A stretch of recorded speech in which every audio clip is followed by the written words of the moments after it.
every great hero, there is also a great villain. And for Yu-Gi-Oh! GX, Jaden and his heroes, undoubtedly their biggest villain to beat were the Sacred Beasts. Used by both Kagemaru and Yubel, they were extremely centric in the story arc of GX.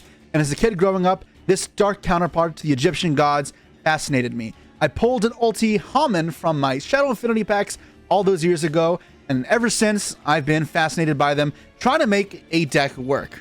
And just now, Master Duel, we got some new Yubel support cards, which while maybe aren't direct support for the Sacred Beasts, they do work rather well. So, today, we're going to make Sacred Beasts meta. Now, before we talk about the key cards in this deck, if you enjoy seeing this type of content, where we take old decks from our past and then make them as strong and meta capable as possible, then please consider a like, subscribe, and a comment down below of what decks you want to see me take on in the future. There are a lot of cool decks you guys have mentioned, and I will get to them, I promise, but the list is large. So the more you comment and the more you remind me, the better chance you'll see your favorite deck get played. And with that, let's get into the key cards, the Sacred Beast strategy. So of course we've got the three actual Sacred Beasts, Haman, Uriah, and Raviel, which all have rather mediocre effects. They all summon themselves by sacrificing 3 monsters akin to the god cards. However, they have different summoning methods. Raviel can summon by fiends, Haman via continuous spells, and Uriah via continuous traps. However, not important. For all intents and purposes, these are 4,000 attack vanillas, or I guess Uriah is almost nothing in terms of attack. But they are bodies to put on field so we get the bonus effects from other cards within their theme that are actually worth the payoff. The first of those cards is a field spell, Fallen Paradise, which will be searchable for us. They'll stop your opponent from targeting Uriah, Haman, and Raviel with monster effects while it's on the field, and also won't be able to destroy them with card effects. But more importantly, what it does, if you control any one of them, once per turn, you can draw 2 cards. That is a pretty solid effect, because that is just Pot of Greed, and more so, it's just Pot of Greed every turn. And that's why this deck will probably play a large suite of hand traps, because drawing into that non-engine will really boost you up. The next key card in this strategy is another continuous spell revolving around our 3 Sacred Beasts. That is Opening of the Spirit Gates, which when activated adds any Uriah, Haman, or Raviel from deck to your hand, or 1 monster that mentions those cards. It also has the ability that you can discard a card to special a fiend with 0 attack and 0 defense from your graveyard, which you'll see we have a plethora of. Also has the ability that once per turn, if you control a level 10 monster, so all of your Sacred Beasts, you can add 1 continuous spell from your graveyard to your hand. So you can cycle back a little bit, but the biggest thing here is we'll search any of our theme cards. Now let's take a look at some of those monsters that are going to be so useful. Most important of which is one you might be familiar with again, that is Dark Beckoning Beast, which when normal summoned adds a Uriah, Haman, or Raviel, or 1 card that mentions it from your deck to your hand. It can add Spirit Gates. This card can be added off Spirit Gates. You can also add any of your other cards, like Fallen Paradise, which you probably won't do because you have another way to search it, or something else we'll see later. It also has the ability that during your main phase, you can normal summon 1 other fiend with 0 attack and 0 defense in addition to normal summon set. Meaning you get to search and then trade this off for one of your next monsters, potentially a Dark Summoning Beast, which is a level 5 that you tribute to special summon a Uriah, Raviel, or Haman from your hand or deck ignoring its conditions. So cheated out, not having sacrifice off 3 monsters is great. You cannot attack though for the rest of this turn. Where this card gets better though is you can banish from the graveyard to add any one of the Sacred Beasts from next to your hand, setting up a play with your next key card, Chaos Summoning Beast, which is a level 1 this time. We don't have to tribute summon it, but you can tribute a special summon a Uriah, Haman, or Raviel from your hand. Ooh, we just searched 1, ignoring its summoning conditions. You can also banish it from the graveyard to add 1 Fallen Paradise from next to your hand, and now we get to draw 2 new cards. So the deck is coming together. You can see how it's pretty easy to set up multiple Sacred Beasts, get a bunch of draws, and keep going from there. Now, each of the Sacred Beasts also had special moves that can turn into cards. Shipping Skyscraper, a card that we don't play, so I'm not going to talk about, but we also got Cerulean Skyfire, which lets you summon Haman via face-down spells instead of just continuouses. More importantly, what it does is when you control an attack mode Haman, you can negate any spell trap card by changing that Haman to defense mode, so nice, good old negate. It also says if a Sacred Beast you control leaves the field, you don't take damage for the rest of the turn, which is not super important, but can be kind of nice if you're paying life points for another card in the deck. The other special move is Hyperblaze, but that doesn't mean we play no Sacred Beast trap cards. We're going to play 1 Sacred Beast support card that is a trap, and that is Awakening of the Sacred Beast. It's a trap card that's continuous. It gains the effects based on the number of different Sacred Beasts you control. If you have 1 or more, each time your opponent summons a monster, you gain life points equal to that monster's attack, which is not a brilliant effect, but will pretty much ensure your opponent cannot kill you. The better effect here is when you have 2 of them and negates the active effects of monsters your opponent controls, which is essentially like skill drain. Now it gets where it gets good. The third one requires 3, isn't as good, but is still a very nice payoff. That is, any monster sent to your opponent's graveyard is banished instead. So you can set up a one-sided skill drain and one-sided macrocosmos, as well as a spooky dogwood for some bonuses. Also, the ability that once per turn, if you control a level 10 monster, you can add a continuous trap to protect your hand, which will only be able to add itself because that's all you play in terms of continuous trap cards, but it's okay. The last new Sacred Beast card also just came out in this new Master Pack. That is Phantasmal Summoning Beast, which, like Chaos Summoning Beast, is going to be another name to access your Sacred Beast in the deck. It's a level 7 this time, so you really aren't going to contribute summon this, only summoning it with your Spirit Gates. And that says you contribute it to add a Uriah, Haman, or Raviel from next to your hand or graveyard, and then special summon one level 10, Pyro, Thunder, or Fiend, so those 3, whose attack equals its own defense and ignored summoning conditions. But it cannot attack directly this turn. It does, however, say you can banish it from the grave to add 1 Dimension Fusion Destruction from your deck to your hand.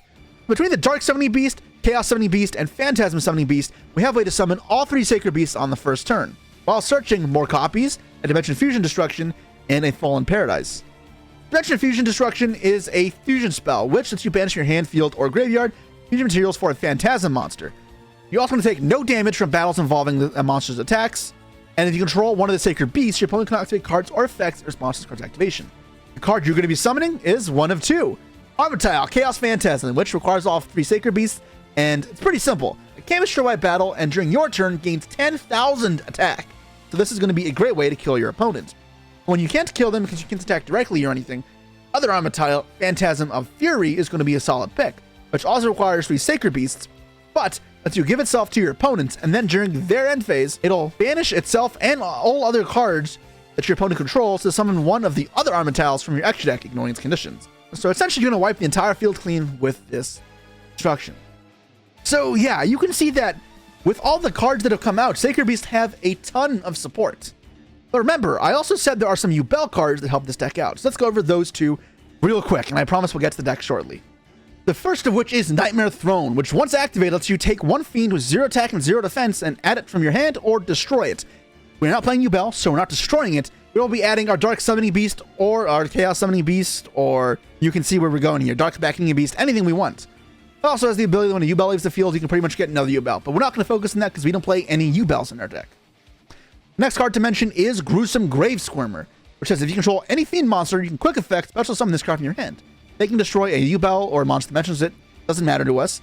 The next important part here is you can banish it from your graveyard, special summon 1 Fiend with 0 attack and 0 defense from your hand or graveyard. So another special way to get out Chaos Summoning Beast or Phantasm Summoning Beast. And with that, you have the framework for our deck. It's a lot of different cards and a lot of moving pieces, but it comes together quite nicely. Let me show you what it looks like. Okay, so this is the current deck list I am working with. Now, ideally, I would have got this down to less cards, but I was having a bit of a hard time deciding what would be worth it and what wouldn't be. And I wanted to keep a decently large number of non-engine in this deck so that you have good draws to draw off of your Fallen Paradise. I think it's also important to have multiple copies of your strong continuous spells like Spirit Gates and Awakening, because both are rather strong. You want to end on your Floodgate Trap, Awakening Sacred Beast, and you're going to want to end on Opening, because that's going to be follow-up as well as just a good starter. One thing to note here is the extra deck. One of the most powerful cards that is not legal in the TCG is Curious, the Lightsworn Dominion. What it does is by using 3 monsters with the same attribute but different types, you can send any card from your deck to your graveyard. There's some other effects, but the biggest thing here is we can put anything in the grave. And while all of our monsters are fiends, we can turn a fiend plus a Linkuriboh and a Relinquished Anima, which very easy to summon in this deck where you have a lot of level 1s, into Curious, and then send anything from deck to grave. This could include sending like a Cerulean Skyfire to grave. Skyfire could then become a negate when I have Haman on the field. It'll give you more access to your deck and give you a way to link summon up bodies, making your Gruesome Grave Squirmer a rather powerful card. Other than that, we've included a bunch of generic Fiend link into our deck because, yeah, we can. Although those aren't going to be the highlights here, it's for sure going to be our good old Sacred Beasts. Now, it's time to duel.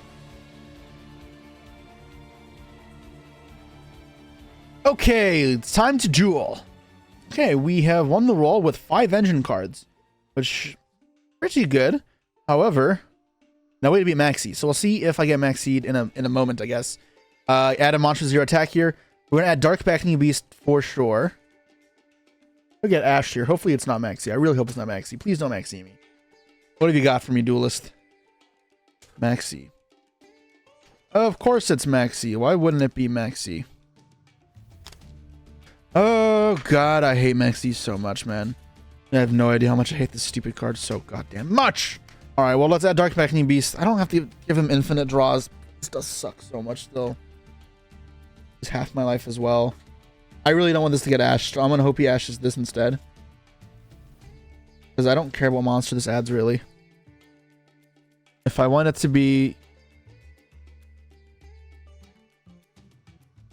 1, 2, 3 draws, probably. It's probably this Chaos Summoning, Dark Summoning Beast then. Oh god, yeah, this is so butt. Alright, it's fine. Alright. Hopefully this doesn't get negated now. I can search my my trap card. Didn't. Cool. Get the trap. Next, I will use my additional summon. There's no specials yet. And then effect 2 special from hand. Summon! Lord of Striking Thunder! My favorite Sacred Beast, Haman. Come on, Lord of Striking Thunder. In attack mode, because if I draw Ruling Skyfire, I'm gonna want it here. Dude, I could have gone for Curious and sent it and then added back the Cerulean Skyfire, but I'm not doing that under Maxi, obviously. Alright. Gotta search off. They drew a hand trap. All Paradise getting ashed here would be kind of annoying. Not the end of the world, I guess. Oh, I'm so dumb. I'm supposed to discard to revive this first. Oh, I made a mistake. I made oopsie. Now, what do I do instead? I can go... Let's draw 2 cards, I guess, and we'll figure it out from there.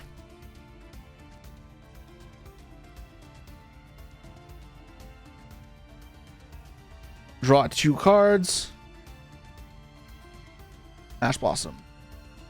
Alright, so we did get ashed. I'm so mad at myself. I can special and make... What do I make? I can make SP. Or I can just make Almirage. I'll probably just make Almirage and Raviel and call it a day. And save this in hand. I'm such a putz. I give him an extra card here. This is so bad. Okay. So yeah, the reason now is I can't activate this. I don't have a Dark Fiend Engrave as a target. So I have to put this Beckoning Beast in graveyard, which gives him an extra draw. Very waste of a play. This is not a pro move. Do not do this one. And I'm going to get a second Sacred Beast on field. That way I can trigger the bonus ability of the Awakening to act as like a skill drain. So we'll be drawing to a lot of cards in hand, but what you're going to do? And what you're going to do is play correctly. That's what you're going to do. And I'll get Raviel probably. Yeah, I don't need Raya. Behold, Raviel, Lord of Phantasm. They just have 1 more card in hand than they should. I could search off this. I should search off this now, I guess. Because I don't think I'm reviving it next turn. Although I could have. I could have revived it next turn. Maybe I should have saved it. Maybe I should have saved it. We'll call it a turn for now. Let's see what they got. We got Raviel and Haman on board. Droplets. These aren't threats, so I'm wondering what it is. Discard Call By and Centurion cards. Interesting. So they're going to get all 3. Which I guess I could... Oh, I'm just going to chain this. Then discard a trap. And then I can chain Almirage, and then they don't have my cards on field. Yeah, and I can just chain this. And now because only 2 monsters are in play and they discarded 3, they can't do anything. So which one am I protecting? I guess it doesn't matter because I have this on field. I'll protect my favorite one, which will be Haman. I'm not sure which is the better play or not. But now this resolves that effect. And those free cards he got have now hit the graveyard. See, nothing should be negated here. Correct. Nothing gets halved, which will be pretty good for us in terms of his ability to clear our field. Wait, what the hell? It's Manadium. I thought it was Centurion. Okay, not what I expected. Rhoda. Okay, none of these cards are super threatening. I'm keeping my toggle on for Squirmer in case I need to summon a body from my hand. This will gain 15, give me a token. And this will get negated by this. Yep. I get the token, and I just put in defense mode, I guess. It doesn't matter where it goes. Plays into talents, I guess, which is annoying. But it's mandatory. I don't have a choice. Special summon. I gain 0 life, obviously. But this doesn't threaten me. Visas. Okay. I'm wondering what their game plan is going to be here. They're a very monster-driven deck. They can't deal with this super easily. Now I'm going to be healthy enough that I don't think I'll die either way, which is important. Which is why I probably should have left the follow-up instead of searching the Haman. I didn't need to do this. This was a waste. Yeah, still nothing here. They can synchro 10. They're gonna make Chen Ying? Baron? Well, that's still gonna be negated, and maybe they forgot about that. 3,000 life points. And that's not gonna work. Yep. My skill drain is still in effect, so Baron does not in fact deal with it. And Vicious Astrolabe, yeah, this is not gonna be able to pop, so therefore not gonna be able to gain the attack points to attack over my Sacred Beasts. Yeah, I mean, they would have been able to attack over this, which would have been very useful for them if they dropped it for less than 3. But because they did 3, they did get greatly punished. I think now they just have no win condition. Chen Ying, are there enough banish cards for Chen Ying? Or there would not have been enough, but it's not enough anyways. Anyway, okay. Auxilia, whatever. Special summon, no effect once again. What does this do? It has another ability, right? Yeah, nothing important. We have awakened our Sacred Beasts. We are 16,000 life, and these guys giving up. Oh, man. Ooh, this deals an extra 1,000 damage now. Bonus ability. Let's go. That trap is like... It's skill drain. Like, that's really what it is. It's just skill drain. But searchable.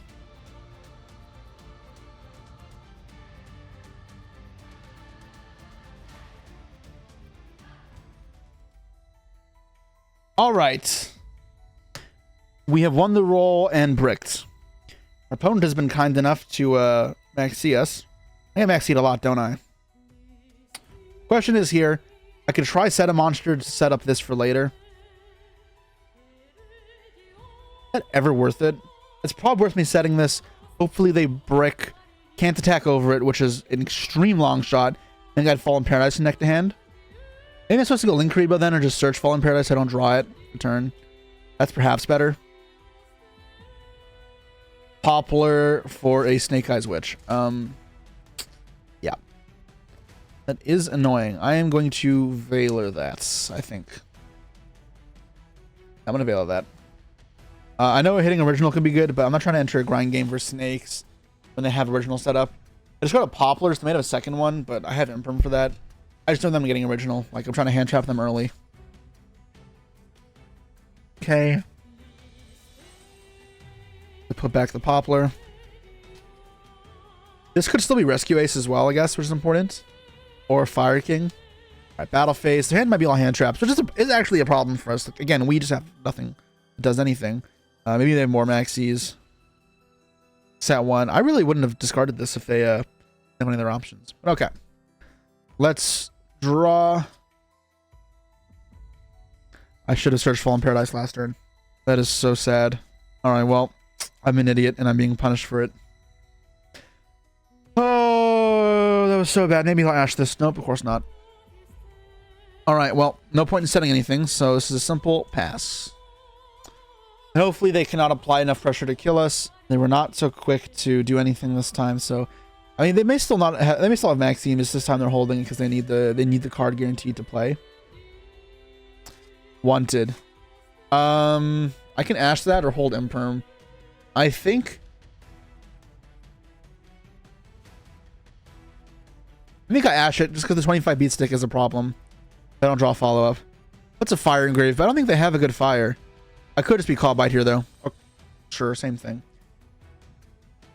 Cross out on Ash is annoying because now I kind of wanted it to be Call Bite because then at least like then if I top decked way to play, I'd have Ash as a viable. They wouldn't have Ash as a viable hand trap. Now this is sketch, right? Also, there's a fire in my graveyard now for Hida, which I'm not a fan of. It is Rescue Ace. Okay, they didn't. Why didn't they just send the Poplar? I will never know, I guess. But oh, I can only hope this is like enough to keep them off of playing, and they have nothing left. Okay. Question is, they make SP here, or they just attack twice pass? I'd rather they make SP because that's less pressure for me. Like, there's a world I live. Unlikely they do want it for turn. I mean, it's possible they do want it for turn.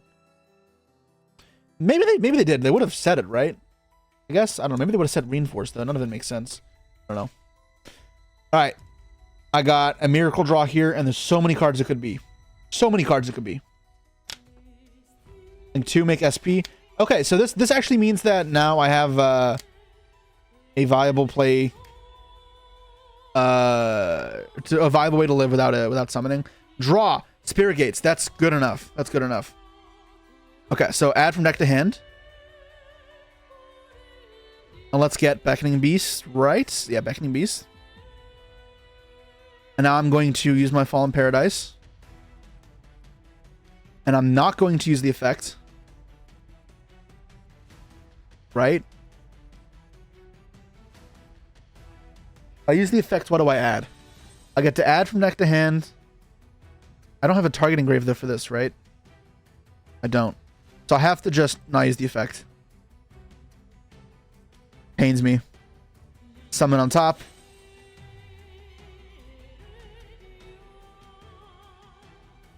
And then from the deck, special summon.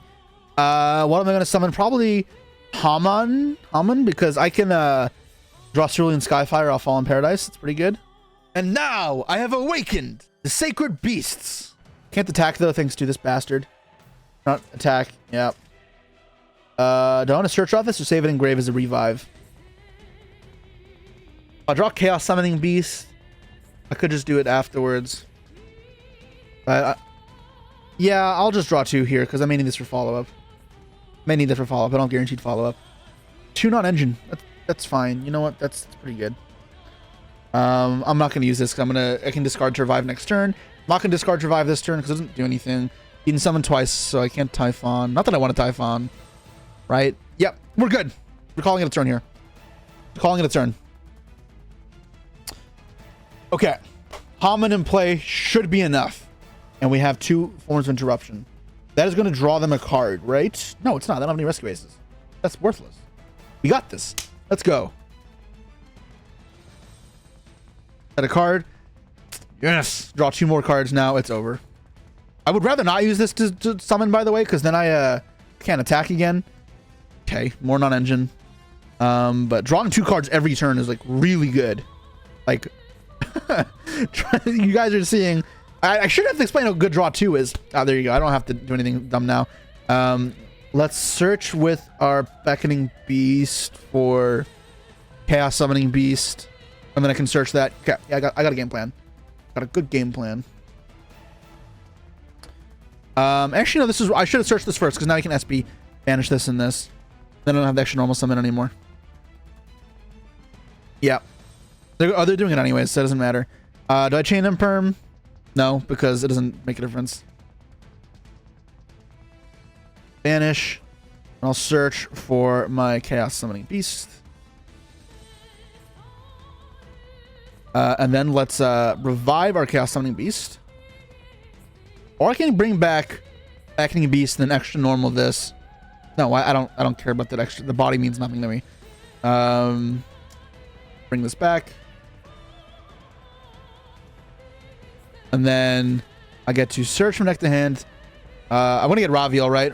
Oh, you know what? It's more fun if I get second Haman, right?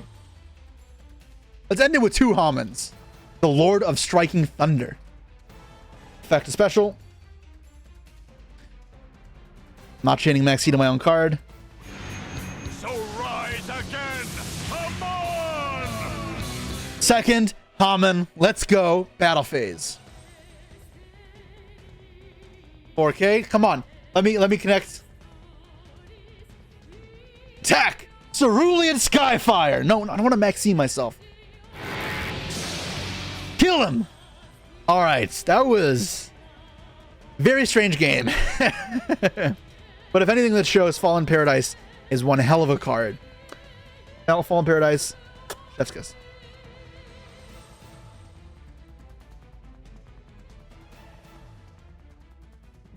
Okay, we have won the roll, and our hand is looking pretty solid, albeit a bit weak to infinite impermanence. Assuming it goes through, then we should be able to cycle through our Sacred Beasts pretty effectively here. Let's see if it pans out like we want it to. Effect here, if I have Valor or Ash, just call by. Has to resolve, but effect though. Now I can start playing. I'm going to get Dark Summoning Beast here. I'm going to Tribute Summon over it. Dark Summoning Beast, which I will then Tribute Summon. Yeah, I'm going to Tribute the Dark Summoning Beast. I don't need to make a Mirage. A special summon from the deck. This will give me access to Haman, Lord of Striking Thunder. Let's go. Okay, so that's set up pretty easily. Next, I'm going to discard our Chaos Summoning Beast to revive Chaos Summoning Beast. I guess I should have searched for this first in case I needed to not revive this, I guess, and just search. But yeah, so we search other Sacred Beast off this. I'm going to search Raviel, Lord of Phantasms. Next, special summoning from our hand, that Raviel out. We have summoned 2 Sacred Beasts on the first turn. We're not done there because I'm going to draw 2 more cards. I'm going to get Fallen Paradise, and hopefully that'll get us with follow-up. Because right now I have to banish my graveyard. It means this is not going to be the best follow-up. Let's draw some cards. Draw 2 cards to control Sacred Beast. I'm not using that while I control this. I would rather draw 2 cards. This is good follow-up, though. So that's fine. I already had 3 non-engine in hand in a way, so I am just chilling. Big chilling. Should be good. Let's go. We got this. They did not use any cards, so either they're no hand traps or they're playing a heavy engine deck. That being said, this trap card, Awakening the Sacred Beast, is really powerful. It can definitely get us there. Almost playing Cyber Dragon Core. I'm just going to negate that with Awakening of the Sacred Beast. No reason not to. Now we'll see if they have any aces up their sleeve. Red Reboot, perhaps. Looks like nothing. Okay. So I get a free token, which don't put it in attack mode because Cyber Dragon can do a lot of damage. But I guess here we got a classic Zane Truesdale versus Sacred Beast.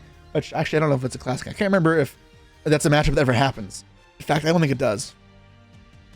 Oh, shit. I got Kaiju'd. Okay, that is unfortunate because that means I'm going to lose my effect negation portion of Awakening the Sacred Beasts. We've got a game on our hands. They're going to banish that for what? Cyber Elchinen. Oh no, my entire field is going to be gone. Do I Valor this? Surely I Valor this, yeah. But then they can keep playing, which is a concern. If I effect Valor it. Okay. Okay, they have to keep going now. I want to keep getting life points as well, make it hard for them to kill me. This is an OTK deck. They may have... I won the die roll, but there's a chance they would have made me start. And then... Oh, God. Okay, Cyber Darks I'm not familiar with. Am I supposed to call by this? I don't know. I don't know what these cards do. I'm going to let it go through. Cyber Dark... What was that? What does this card do again? Realm. Add 1 Cyber Dark monster from next to your hand with a different name from the cards in your grave. And then you can normal summon the monster. If you equip a monster from your graveyard by the effect of Cyber Dark, you can equip your opponent's grave instead. Okay.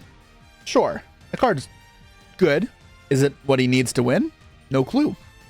You still also cannot target my cards thanks to Fallen Paradise. Well, target the Haman. But that Haman conjunction with this, the life points high, get me out of range, and then I have good follow-up, and they gave up. That's all it takes, man. The Sacred Beast, too much pressure. 8,000 attackers on the field means they are not going to even bother trying when they see they're not going to live a turn.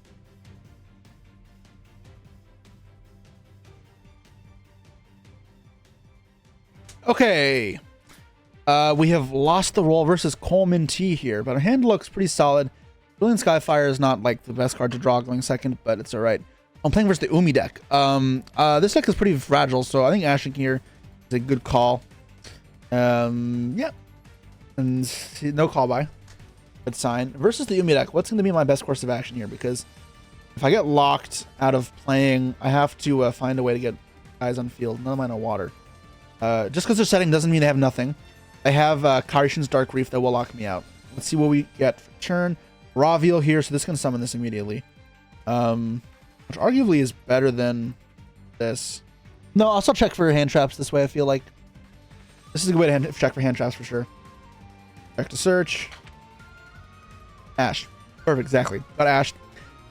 which is fine as long as I don't get a call bite on this, but I don't think they have call bite if they didn't Ash this. This is fine. They probably think I'm playing Yubel, because that's like what I would assume my opponent's playing if they start a Spirit Gates. This could still be a Yubel deck as well. When I activate the effect, they're going to realize it's not Yubel, though. Imperm. What the hell? Do they actually think I was playing Sacred Beast? But I'm just going to relink this. This doesn't do anything. Because I didn't activate it in the right column for them. So I'm going to make... Rebo? Almirage? Probably Almirage. In case there's a destruction.